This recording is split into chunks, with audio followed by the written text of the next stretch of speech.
Oi, seja muito bem-vindo a esse canal. Aqui eu discuto temas relacionados à área de endocrinologia e metabologia, temas importantes para a nossa prática clínica e temas importantes na jornada rumo à prova de título de especialista. Eu sou a doutora Nayana Grunoff e estou aqui conversando um pouco com você hoje sobre raquitismo e osteomalácia. Antes de começar o tema, eu quero te contar o porquê dele. Teve uma vez um grande amigo meu, nós estávamos estudando para a prova de título e a hora que nós passamos por esse tema, assim, fazendo uma revisão bem dinâmica, ele me falou assim, não, isso aqui é tranquilo, beleza. E daí chegou na hora da prova e caiu uma questão sobre raquitismo, osteomalácia, né, sobre osteometabolismo. Aliás, as questões de osteometabolismo são belíssimas, são questões que abordam vários subtópicos em uma coisa só, é muito legal mesmo. Tá, aí você pensa assim, não, Nai, você vai acabar de me contar que você super estudou raquitismo e osteomalácia e acertou a questão, né, caiu na prova aquela questão que você estudou. Não, não, a gente errou e errou feio. Nossa, sabe quando você vai olhar a prova assim, confiante que aquela ali você acertou e passou longe, né? Falei, nossa, hoje eu consigo te contar de um jeito tranquilo, leve, mas na hora eu fiquei brava. Na hora eu olhei, eu falei, nossa, não acredito que eu estudei tanto tempo raquitismo e osteomalácia e não consegui acertar aquela questão. Pois é, foi por isso que eu comecei a revisar de um jeito muito mais analítico o que era realmente o raquitismo, a osteomalácia, o que eram esse conjunto de doenças, como que eu poderia estudar de uma maneira melhor e o que eu tinha me enganado, por que mesmo estudando tanto, será que alguns conceitos simples eu não confundi? Será que eu não posso deixar isso mais claro? E foi estudando esse tema várias vezes que eu vim aqui para conversar com você sobre isso, sobre um jeito fácil, sobre um jeito descomplicado do que é o raquitismo e a osteomalácia. Lógico, são temas super extensos, mas se a gente começa a entendê-los de uma maneira tranquila, um passo de cada vez, isso facilita muito. E não é só na hora das questões, não. É na hora da nossa prática clínica, no consultório, quando o paciente vem pra gente e a gente sabe como manejar, o que pensar, como pensar de um jeito muito mais automático. Então, vamos lá. O que será que o raquitismo e a osteomalácia têm para nos ensinar? Essas são doenças de mineralização óssea, tá? Então, o que são essas doenças de mineralização óssea? Por que eu coloquei aqui embaixo? Entenda o problema. Porque de todas as análises que eu já fiz, de tudo que eu pensei, revisei, estudei dos conteúdos, essa é a frase que resume exatamente o conceito maior do raquitismo e da osteomalácia. Lembrando, existe uma diferença conceitual. O raquitismo, ele é um problema na placa de crescimento. A gente usa a denominação raquitismo quando o problema de mineralização óssea está na placa de crescimento. Quando esse problema está no osso cortical e trabecular do adulto, aí eu vou me referir ao termo osteomalácia, tá? Essa é a diferença. E vamos lá, qual que é a frase-chave? Se eu pudesse te dizer, nossa, uma frase você tem que lembrar para entender todo o metabolismo ósseo do raquitismo e puxar todo esse raciocínio. Essa frase aqui. O que são, de fato, as doenças de mineralização óssea? São doenças que o osso ele tem sim a matriz de proteína. Isso está adequado. Mas esse osso ele não tem a rigidez que ele precisa. Justamente por conta do comprometimento da mineralização. Por isso, é um osso que ele está muito mais propenso a deformidades. Quando a gente vai estudar uma doença, é muito bonito, às vezes, ler frases bonitas e complexas sobre isso. Mas de nada adianta ler e ter um monte de termos se a gente não pega e não olha para o termo exatamente como ele é. E aqui, o que é realmente um osso que não está mineralizado? Ele é um osso que ele tem a minha matriz de proteína, ela está adequada, mas ele não é rígido o suficiente. E por que ele não é rígido o suficiente? Porque tem algum problema, alguma doença na mineralização óssea. Por isso é um osso mais propenso a deformidades e por isso a deformidade é um marcador clínico dessa doença. É quando um paciente chega no nosso consultório, uma criança, criança mais comum. A gente vê a criança e tem uma história esquisita de fratura e tem deformidade. Deformidade, quando assim, ó, aparece deformidade na nossa frente, já tem que vir esse conceito para pesquisar na cabeça. Então, é isto que são as doenças de mineralização óssea. Matriz proteica do osso tá legal, mas esse osso ele não tem uma rigidez adequada, ele teve um comprometimento nessa mineralização. A mineralização do osso, ela envolve várias etapas. A gente tem que entender que formação do osso é uma coisa. Mineralização, vamos lá, enrijecimento do osso é outra coisa. Quando esse osso ele já está formado, ele já foi formado pela matriz proteica, ele já foi mineralizado, esse osso lá no fim da vida, ele pode sofrer um processo de reabsorção, ele pode ir enfraquecendo. Isso é osteoporose, de um jeito muito simples. O meu objetivo aqui, quando eu converso com você, é só simplificar as coisas, fazer a gente enxergar esse tema de um jeito simples. Complicado já está o suficiente em todos os guidelines e na avalanche de material que a gente já tem. Aqui a gente vai simplificar.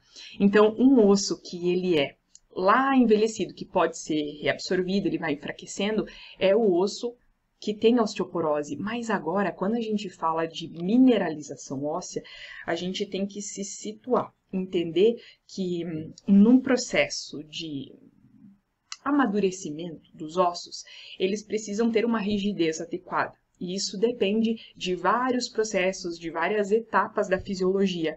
Quando alguma dessas etapas é comprometida, aí eu tenho uma doença de mineralização óssea. Se isso está acontecendo na placa de crescimento da criança, nós vamos chamar de raquitismo. Se isso está acontecendo no osso cortical e trabecular do adulto, é osteomalácia. Nai, mas eu achava que no adulto a gente só falava em osteoporose, né? Reabsorção óssea, que é o que a gente pensa, é o mais comum. E claro, é o mais comum, é o que a gente vai pensar. Mas não é a única possibilidade. Não é a única possibilidade. Agora a gente já começa a ampliar o nosso leque diagnóstico. É possível sim ter uma doença de mineralização óssea no adulto. E aí a gente chama isso de osteomalácia. A gente tem que aprender a ver os sinais clínicos e entender o que é o comprometimento de mineralização para diferenciar isso, para começar a treinar o nosso olhar para isso. Beleza? Então, o osso, ele possui uma matriz proteica, mas não tem essa rigidez pelo comprometimento da mineralização. É um osso muito mais propenso a deformidades. Onde é que pode estar o problema? Então, se eu sei que este problema está na mineralização óssea, eu tenho que entender que essa mineralização óssea, ela depende de várias etapas. O comprometimento de qualquer uma dessas etapas pode levar a alguma patologia. E onde que pode estar esse problema, afinal? Pode estar no comprometimento da deposição do cálcio e do fósforo na matriz osteoide, então a gente não tem uma deposição adequada nessa matriz osteoide, ou a gente tem uma diminuição na disponibilidade do cálcio e do fosfato. Para entender bem o que está escrito aqui, só preciso que você guarde o seguinte: para a mineralização, para o osso ficar rígido da maneira adequada, eu tenho que reforçar ele com duas coisas principais: o cálcio e o fósforo. Tá? Eu tenho que ter isso disponível, eu tenho que aprender a incorporar e deixar esse osso muito rígido, muito mineralizado, muito bom para aguentar todos os impactos da vida. Então, nós precisamos de cálcio e nós precisamos de fósforo. Se eu não tenho esses dois elementos disponíveis para incorporar no osso, mineralizar, ou se eu até tenho disponível, mas por algum motivo eu não consigo incorporar esses dois elementos no osso, a minha mineralização, todo esse meu processo vai ficar comprometido. Então, eu já tenho que puxar assim, eu já sei em que linha que eu vou estar pensando na fisiologia, no osteometabolismo. Eu sei que são problemas relacionados ao cálcio, são problemas relacionados ao fósforo. Tanto a incorporação desses dois no osso, quanto a disponibilidade desses íons para que daí eles sejam incorporados no osso. Então, conceitualmente, é muito, mas muito mais fácil estudar essa doença, esse grupo de doenças, sabendo que o problema ele está em algum componente da síntese óssea. E eu acrescentaria aqui nessa frase, da síntese da mineralização. A gente tem que saber como que o osso ele é formado, existem os processos de formação óssea, então existem as vias de formação, existem os hormônios que ajudam nessa formação, e existe o processo de mineralização óssea. Quais são os personagens da nossa história? Cálcio, fósforo, a vitamina D e a fosfatase alcalina. A fosfatase alcalina é o soldado, é o agente que pega todos esses elementos e acopla, incorpora no osso. É uma peça fundamental do metabolismo ósseo. O cálcio e o fósforo são de suma importância, a vitamina D importantíssima e a fosfatase alcalina. Se eu tenho comprometimento de cada um desses 4 elementos, eu tenho um problema de mineralização óssea. Posso ter um problema de mineralização óssea. Quando a gente estuda esse grupo de doenças, eu tenho que então saber que eu preciso do elemento-chave, cálcio e fósforo, e eu preciso pensar nessas 4 frentes. Eu posso pensar em problemas relacionados a cálcio, fósforo, vitamina D e fosfatase alcalina. Eu tenho que conhecer os personagens dessa história para conseguir entender melhor e organizar melhor o raciocínio clínico. Isso aqui é algo difícil, não é algo fácil, mas do meu ponto de vista, do meu humilde ponto de vista, a chave para entender isso aqui é organizar o conteúdo. É organizar a maneira como a gente vê esse conteúdo. Quando chega um paciente no consultório, o que a gente faz? Eu sei que você faz, porque é o mais comum. A gente pensa no quê? Ai, deficiência de vitamina D para todo mundo, osteoporose, né? Vamos ver. E é o mais frequente, por isso que nós pensamos assim. E aí, quando a gente começa a estudar um conteúdo, um tema diferente, a gente pensa assim, poxa, fica tudo meio bagunçado e a gente quer tendenciar a enxergar esse tema com os olhares de um estudo de osteoporose. E é diferente. Nós temos que só organizar o conteúdo. Quando a gente organiza os conceitos, isso fica muito mais fácil de entender. Então, raquitismo, osteomalácia, problemas de mineralização, meu osso ele não é tão rígido quanto deveria, certo? Então, ele deforma com mais facilidade. Para entender essa doença, eu tenho que entender que o comprometimento pode estar na deposição ou na disponibilidade de 2 elementos-chave, cálcio e fósforo. Todas as patologias que estão relacionadas a raquitismo e a osteomalácia têm como base uma alteração nesses 4 pilares: cálcio, fósforo, vitamina D e fosfatase alcalina. Quando nós falamos, então, o que pode acontecer que vai comprometer o cálcio? O que pode comprometer o meu cálcio? A baixa ingestão do cálcio e a má absorção. Se por baixa ingestão ou por má absorção do cálcio, eu vou ter um pouquinho menos, a minha mineralização óssea pode ficar comprometida pela deficiência de cálcio. Esse cálcio pode estar deficiente por baixa ingestão ou por má absorção. O que seria uma má absorção do cálcio, por exemplo? Qual é o elemento-chave que me ajuda na absorção intestinal do cálcio? A vitamina D. Então, se eu tenho um problema na vitamina D, eu tenho um problema na absorção intestinal do cálcio. Com uma má absorção e com uma diminuição da disponibilidade de cálcio, o meu processo de mineralização óssea, ele fica comprometido.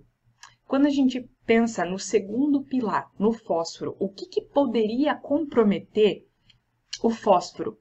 A má absorção, uma perda renal, drogas, o hiperparatireoidismo, existem causas genéticas que podem comprometer a disponibilidade de fósforo, e se eu não tenho fósforo adequado, do mesmo jeito que o cálcio, a minha mineralização óssea é comprometida. Então, é uma causa de raquitismo, de osteomalácia.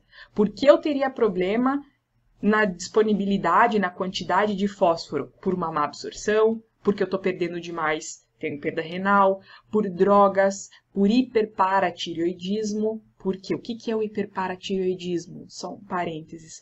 O aumento do PTH. Tá, Nai, mas e aí? E o que tem a ver? O PTH ele é fosfatúrico. PTH faz você ter um aumento da perda de fósforo. Então, é uma das causas. Existem causas também genéticas. Percebem? Terceiro pilar, a vitamina D.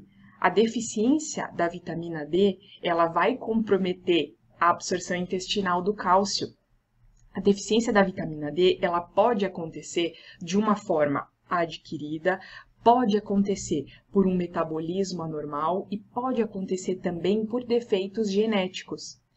Quando a gente fala de vitamina D, existem vários processos de ativação. Existem pelo menos 2 hidroxilações para que essa vitamina D esteja de fato ativa e faça a ação que ela tem que fazer. Qualquer patologia que vá comprometer as etapas de ativação da vitamina D vão diminuir a disponibilidade dela, vão diminuir e afetar indiretamente o cálcio e todo o osteometabolismo. E nós temos também problemas com a fosfatase alcalina. Se o meu soldado não é capaz de pegar o cálcio e fósforo e incorporar na parte óssea, eu tenho um problema. Esse osso ele não consegue ficar mineralizado da maneira correta.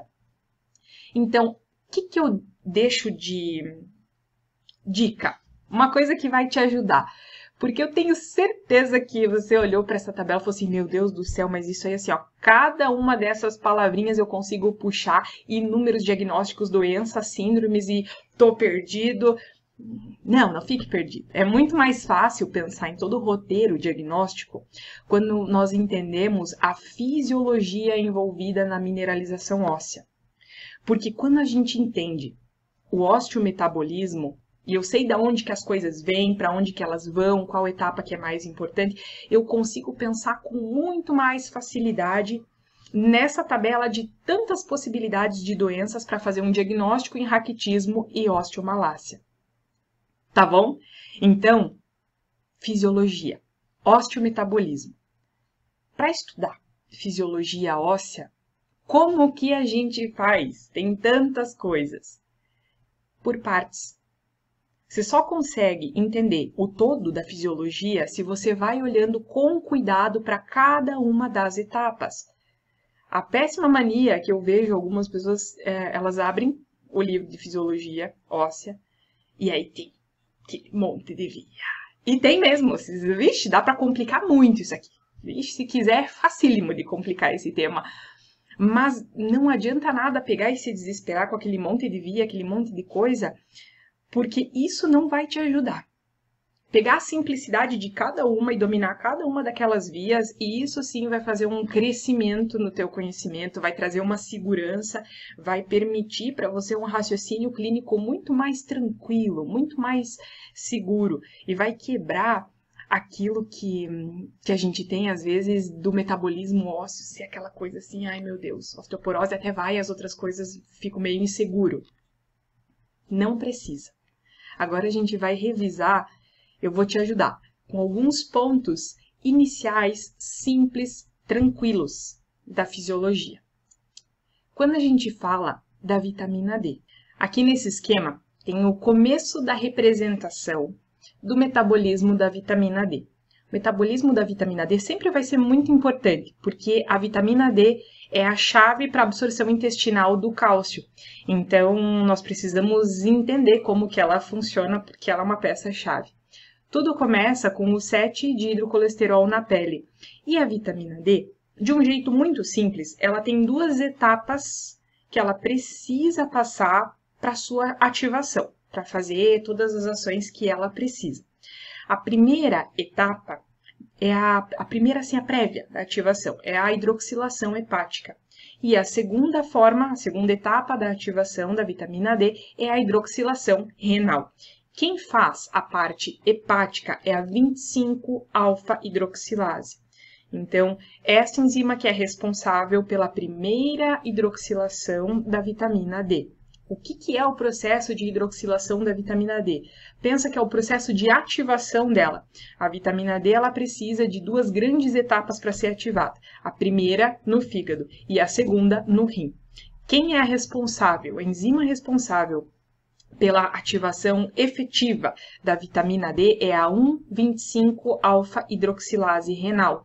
Então, essa aqui eu coloco dos bonequinhos porque acho que fica tão mais fácil de entender, assim, eles são todos felizes, então dá uma coisa legal para a gente aprender a vitamina D. A 1,25-alfa-hidroxilase é a peça-chave para a ativação final da vitamina D. Por que nós temos que entender isso? Porque a minha vitamina D ativa e eficaz, ela vai fazer a absorção intestinal do cálcio, que é importantíssimo para a minha mineralização óssea.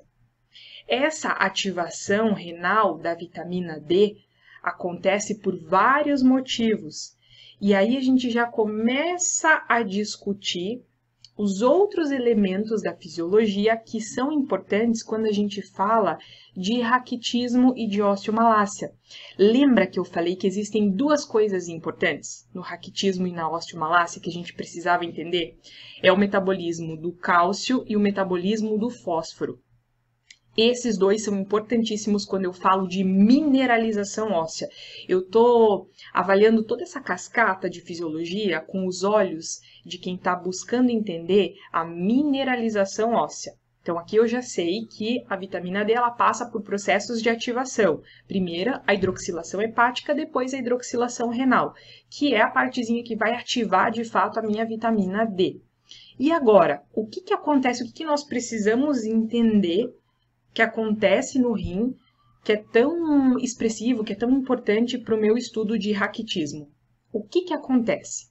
No processo de ativação da vitamina D no rim, pela 1,25-alfa-hidroxilase renal, nós temos dois grandes fatores. O PTH, e aqui nós vamos começar a introduzir o tema das fosfatoninas. Por que o PTH ele é tão importante? O PTH é o hormônio dos ossos. O PTH é o hormônio que vai sempre buscar o equilíbrio do cálcio. E o que o PTH ele faz nesse contexto? Então, aqui que nós estamos falando da ativação da vitamina D, o que o PTH faz? O PTH ajuda, ele estimula essa 1,25-alfa-hidroxilase renal. Ele ajuda na ativação da vitamina D. Então, quando a gente fala que eu tenho que estudar o cálcio e o fósforo, que para eu ter uma disponibilidade adequada de cálcio, eu tenho que ter uma absorção adequada, e essa absorção, ela precisa da vitamina D, eu entendo que a vitamina D ela tem vários passos para ser ativada e fazer o que eu preciso na minha cascatinha do osteometabolismo. E uma pessoa, alguém que ajuda muito a ativação da vitamina D é o PTH, a nível de hidroxilação renal. Agora, a gente já sabe que depois da ativação pela 1,25-alfa-hidroxilase renal, eu tenho a minha forma ativa da vitamina D e eu tenho uma ajuda muito grande na absorção intestinal de cálcio. Beleza. O que são, então, as fosfatoninas? Por que eu tenho que saber isso? Da onde que vem isso? Quando nós vamos falar de mineralização, que eu preciso entender sobre o cálcio e eu preciso entender sobre o fósforo, aí sim eu preciso entender sobre as fosfatoninas. São os hormônios que regulam o metabolismo do fósforo e regulam também a hidroxilação renal da vitamina D. Então, as fosfatoninas são elementos importantíssimos porque elas vão me contar a história, vão falar o metabolismo da outra parte, que é a parte do fósforo. O cálcio é muito tranquilo, a gente já está acostumado com a fisiologia do cálcio. Por quê? Porque ele é muito estudado, ele é muito visto no estudo da osteoporose, não é? Só que aqui, quando a gente fala de mineralização, eu tenho que entender também do fósforo.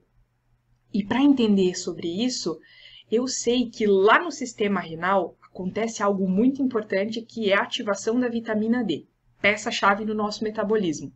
Só que essa ativação da vitamina D, para que eu tenha cálcio, para que eu tenha tudo, ela é ajudada pelo hormônio dos ossos, o PTH, e ela é inibida pelas fosfatoninas.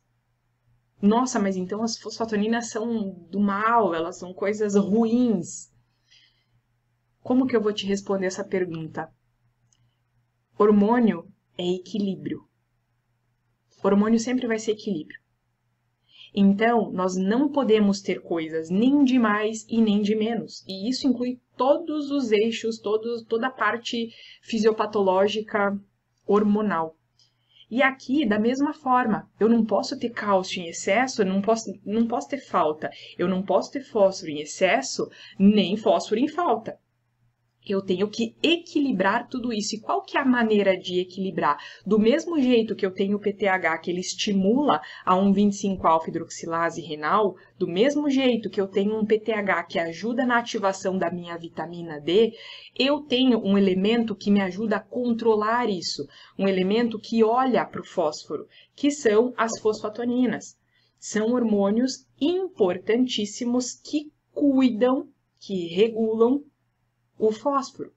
Eles são fosfatúricos. Então, quando nós falamos do metabolismo do fósforo, da onde que vem o fósforo? Como que a gente mantém os nossos níveis de fósforo? Então, agora vamos falar do fósforo. O fósforo, os níveis dele, eles vêm pela reabsorção desse fósforo que acontece nos rins e no intestino. A grande responsável pela reabsorção do fósforo é um transportador que chama NPT2. O NPT2 é um transportador responsável pela reabsorção do fósforo, presente nos rins e no intestino. Então, quando a gente começa a entender um pouco melhor do fósforo, eu consigo relacionar na fisiologia esses dois elementos, o metabolismo do cálcio e o metabolismo do fósforo. Vamos facilitar esse raciocínio. Esquece um pouco os fatores que influenciam, que ativam ou que inativam a parte renal. Se nada acontece, se eu não tenho ação de inibidores nem de ativadores, o que vai acontecer com o meu fósforo a nível renal? Qual que é o natural? Qual que é a história natural do fósforo?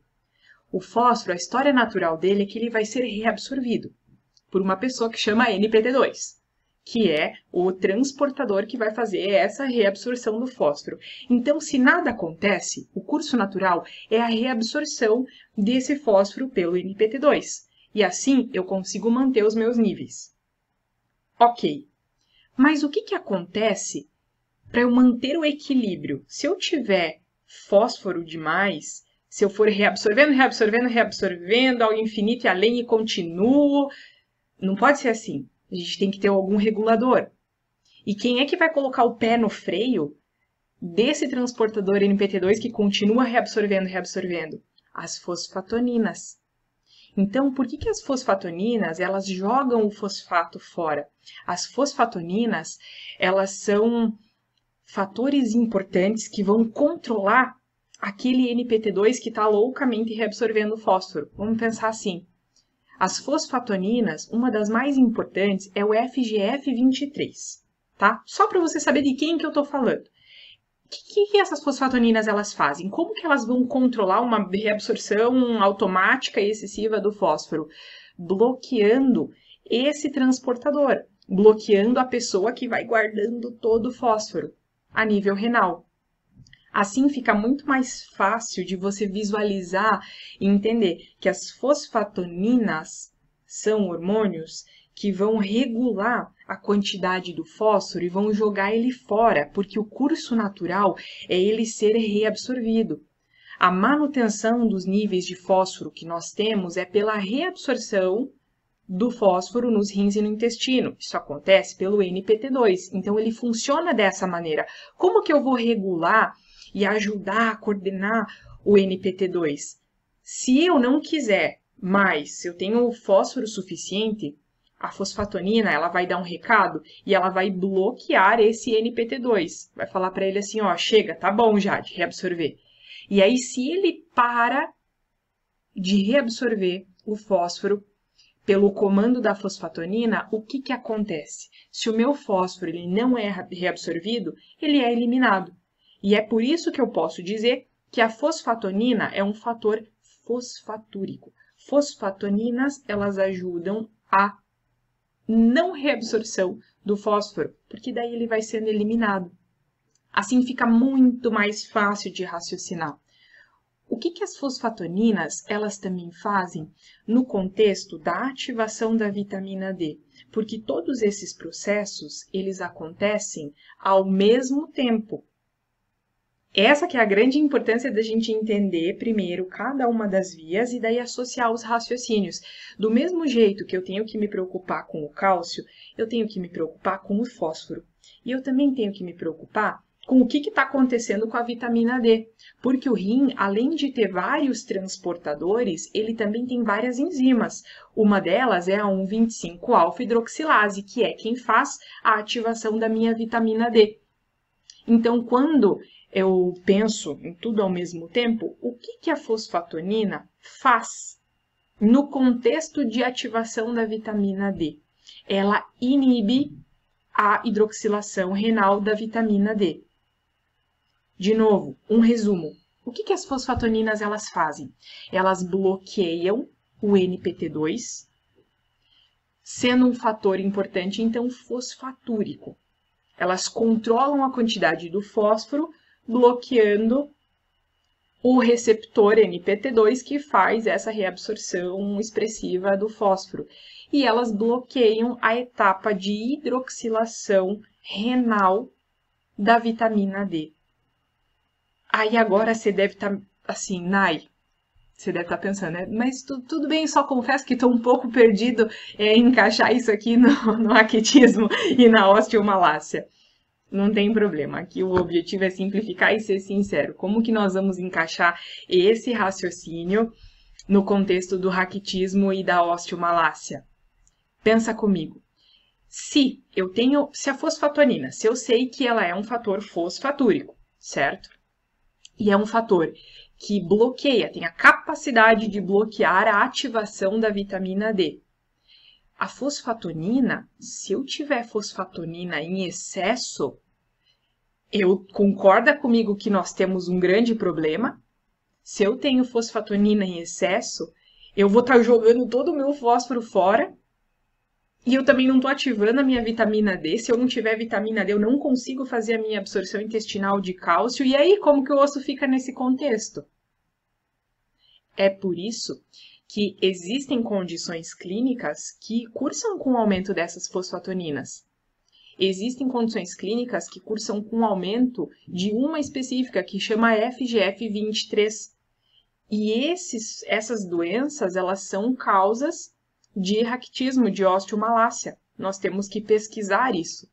Mas de nada adianta saber que tem uma síndrome que produz um negócio que compromete o osso, de nada adianta saber tudo isso se eu não sei que a base do raciocínio do raquitismo é entender que eu tenho o metabolismo do cálcio, que é importantíssimo, e eu tenho o metabolismo do fósforo, que é importantíssimo. Metabolismo do fósforo, se a gente precisar gravar uma palavra, se chama reabsorção. O curso natural do fósforo é a reabsorção, que acontece por meio do NPT2 presente nos rins e no intestino. Essa reabsorção ela vai acontecendo. O meu objetivo é sempre manter tudo em equilíbrio, é ter o controle das coisas. Só que eu não posso simplesmente reabsorver infinitamente o fósforo. Eu preciso ter um ponto, assim, eu tenho que ter um equilíbrio. Quem é que me dita isso? As fosfatoninas, elas que fazem o bloqueio dessa reabsorção, falando, ó, não, agora tá bom. E aí o meu fósforo, ele é eliminado. O PTH, nesse contexto, por que ele é importante? Vamos voltar. O PTH, ele faz o estímulo da hidroxilação renal da vitamina D. O que mais que o PTH faz? Será que o PTH ele só ajuda na vitamina D? Não, o PTH ele também nos ajuda ele dá uma mãozinha nesse controle do fósforo, porque o PTH, ele é um fator fosfatúrico. Lá em cima, quando a gente falou das possíveis causas dessas doenças, em uma partezinha estava escrito assim: uma das causas de raquitismo osteomalácia é o hiperparatireoidismo, que é uma condição em que eu tenho um aumento do PTH. Por que o aumento do PTH levaria a um quadro de raquitismo? Por quê? Porque este hormônio, ele é fosfatúrico. E aí eu vou comprometer um dos meus 4 pilares quando eu vou estudar as doenças de mineralização óssea. Vocês entenderam? Metabolismo ósseo é algo bem completo. A gente aprende metabolismo ósseo estudando e revisando mais uma vez, para daí conseguir entender tudo o que acontece ao mesmo tempo. Existem 2 sistemas importantíssimos, o que acontece de dinâmica nos ossos e o que acontece de dinâmica no rim. São eixos importantes. Dica: domine primeiro cada um deles, para daí começar a enxergar em conjunto. Eu espero que assim eu tenha dado uma pequena introdução, já uma luz, e o meu objetivo é te mostrar que isso não é impossível. Isso está longe de ser impossível, é só organizar os temas, é isso que eu tento fazer aqui. Colocando os bonequinhos para ficar mais fácil, mais dinâmico, e eles são bem bonitinhos, né? Agora, a gente vai voltar naquela tabela. Onde é que pode estar o problema? Avaliando todo esse contexto de fisiologia óssea, qual que é o resumo? Raquitismo e osteomalácia podem ser causados por várias coisas. 4 eixos principais. O eixo que mexe no cálcio, o que mexe no fósforo, o que mexe na vitamina D e o que mexe na fosfatase alcalina, que é o nosso soldado que incorpora tudo isso nos ossos. Quando nós falamos de comprometimento de cálcio, as doenças que causam raquitismo por comprometimento do cálcio, elas podem decorrer de uma baixa ingestão ou de uma má absorção.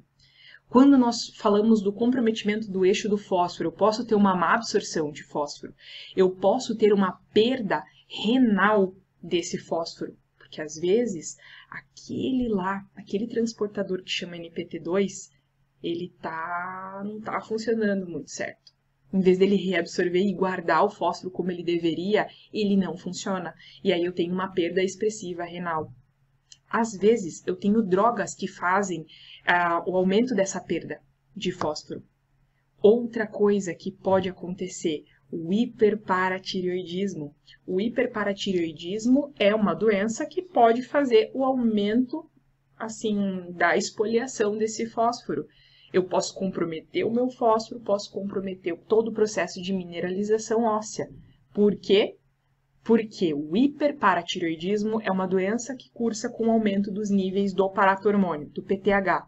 O PTH é um hormônio que tem várias ações, várias. Uma delas, o PTH é fosfatúrico, faz a gente perder fósforo.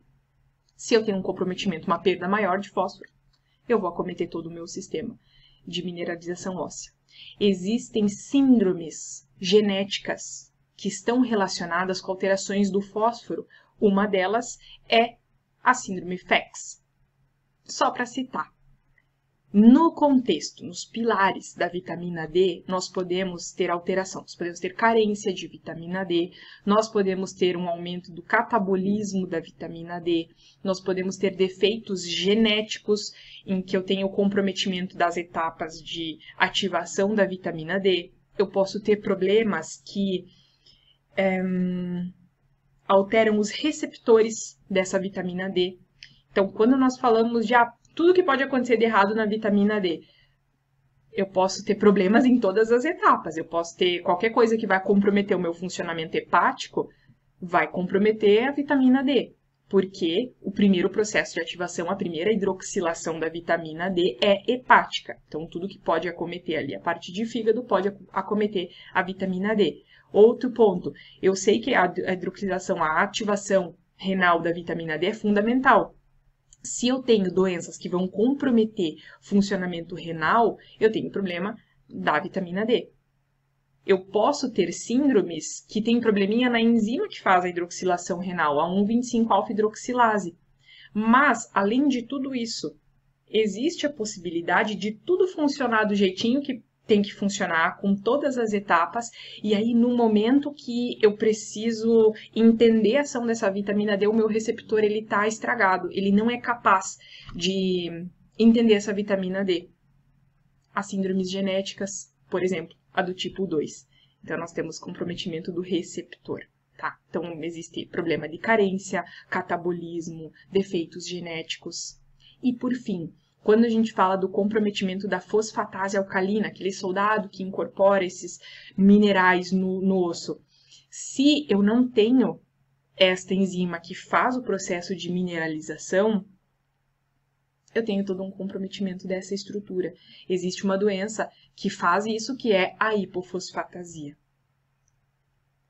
É um tema complexo, eu sei. Tentei simplificar para você ao máximo todas as etapas. Concordo que não é em uma aula que nós vamos entender absolutamente todo o metabolismo ósseo. Mas o meu objetivo aqui é te ajudar, é mostrar que às vezes não é tão difícil quanto parece. Às vezes a gente se bloqueia de estudar algo por ter receio do desafio, da complexidade que é aquele tema. E uma coisa que eu te digo, os temas mais desafiadores e mais complexos são aqueles que mais nos fazem crescer nessa parte. Tudo bem, pode ter vezes que a gente não vai encontrar com tanta frequência a hipofosfatasia no consultório, mas entender o que é a fosfatase alcalina, entender como que eu vou interpretar os exames do meu paciente, o que eu vou pensar, você passa a não ter medo dessas condições. Eu espero que eu tenha te ajudado, dado essa luz, esse caminho, coisas simples. Eu acredito muito na simplicidade de passar o conteúdo, porque se nós encaramos esse conteúdo com uma simplicidade grande, fica muito, muito, muito mais fácil. Realmente fica muito mais fácil, tá? Se você gostou, comenta. Se tem alguma parte que teve dúvida ou alguma coisa que você gostaria de saber mais, comenta aqui embaixo. Se tem alguma experiência clínica do consultório, algum caso que você quer compartilhar. Eu adoro ler sobre casos, entender sobre casos, pacientes, tudo, pode comentar. Também não se esquece de se inscrever, ativar as notificações, porque cada vez que chega algum conteúdo novo, você já vai estar sabendo. E pensar que toda essa aula, tudo isso que foi feito, foi por conta daquela questão que quando eu olhei eu falei, nossa, eu com certeza acertei a questão de raquitismo na prova. E aí eu vi a dificuldade do tema. Eu olhei para os meus amigos e eu falei, não, isso aqui eu simplesmente não aceito. Nós vamos olhar esse tema de 10 ângulos diferentes, de 1000 ângulos diferentes, se for necessário, mas nós vamos encontrar um jeito mais fácil de estudar isso, de dominar essa fisiologia óssea. Eu espero que eu tenha te instigado a aprender mais sobre esse universo maravilhoso que é a fisiologia. Por hoje, eu fico por aqui. Fica com Deus e a gente se vê no próximo vídeo.